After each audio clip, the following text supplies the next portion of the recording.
tumeona video clips nyingi ambazo vijana wakifanya mambo mengine ambayo hayafai na yanaonekana mitandaoni.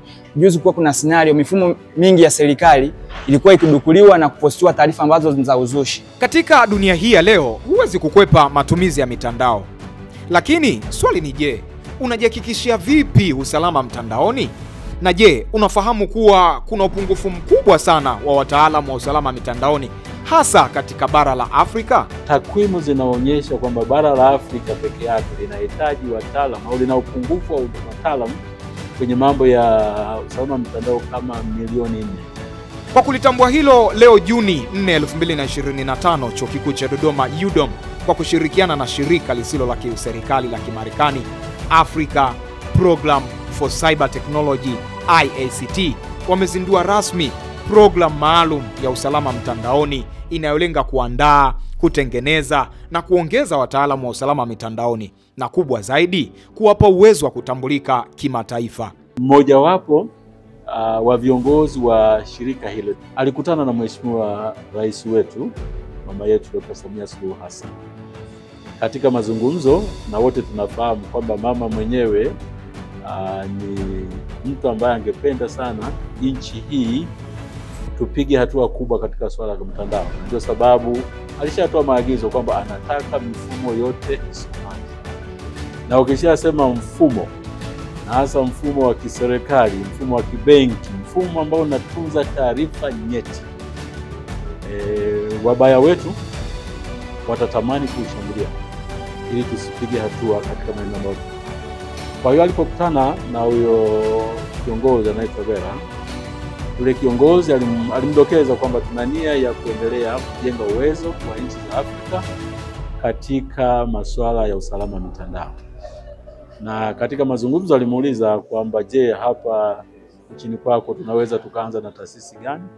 Tunashukuru kwamba Mheshimiwa Rais alitaja kwamba mnaweza mkaanza na Chuo Kikuu cha Dodoma, kiko hapa jirani. Na kwa hiyo tukaanza mazungumzo. Imechukua muda zaidi ya miezi kama 8 hivi kufanya matayarisho, kwa sababu hizi program ambao vijana wetu wataanza au wameanza leo rasmi zina gharama kubwa, zinalipiwa, na kwa hiyo ilikuwa tutafute wadau ambao wanaweza kusaidia kulipia gharama zake. Na bahati nzuri tumepata baadhi ya wadau, kwa ni pamoja na Benki ya Arabuni kwa ajili ya maendeleo ya Afrika, wamesaidia kutoa kompyuta na vifaa vingine. Na kwa hiyo leo tulikuwa tunaanza hayo mafunzo rasmi. Wanaoratibu na wanaotoa hayo mafunzo ni wataalamu wa kiwango cha juu kabisa duniani kwenye masuala ya usalama mtandao. Kwa hiyo sisi sasa tunaona kama tumepata fursa ya kuanza hii program, lakini tunaona kama itakuwa ni fursa ambayo Watanzania wengi watashiriki. Kwa hiyo tunajenga uwezo pamoja na wanataaluma wetu, nao watajifunza ili hapo baadaye hata hao wanaotufadhili kwa sasa hivi wasipokuwepo tuweze kuendeleza. We are honored to be here, and we are absolutely delighted to be able to start the first of our Africa program for cyber technology. Hii ndio programu yetu ya kwanza kuanzisha kwa hapa Afrika. Tulifanya utafiti tukagundua kuwa ili Afrika iendelee kukua na kuwa yenye mafanikio, inahitaji sana ulinzi na usalama wa kimtandao.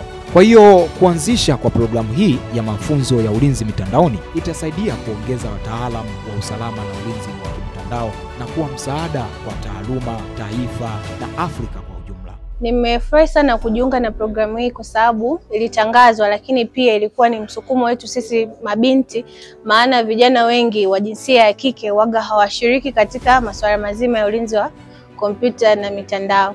Lakini pia kuna masuala mengi ambayo tumeyapitia kama vijana, ambao kinamna moja ama nyingine anatusukuma sisi kama vijana kushiriki katika masuala mazima ya ulinzi ili kuwasaidia vijana ambao wamepitia changamoto kupitia mitandao. Tumeona video clips nyingi ambazo vijana wakifanya mambo mengine ambayo hayafai na yanaonekana mitandaoni. Kwa sisi kama vijana tunalo jukumu ya kuelimisha vijana wenzetu, lakini pia kupata elimu ambayo itakuwa dira nzima ya vijana katika masuala mazima ya kimtandao. Sisi kama vijana, kutokana na hii program itatuongezea elimu zaidi ya jinsi tutakavyolinda mifumo yetu ya Tanzania na kuhakikisha kwamba communication na taarifa zote ambazo zinasambaa zinakuwa ni za uhakika. Elimu ya usalama mtandaoni ni kinga bora sana dhidi ya uhalifu wa kimtandao. Chukua hatua. Langu jina ni Robert Mauya kutoka Chuo Kikuu cha Dodoma. Bye bye.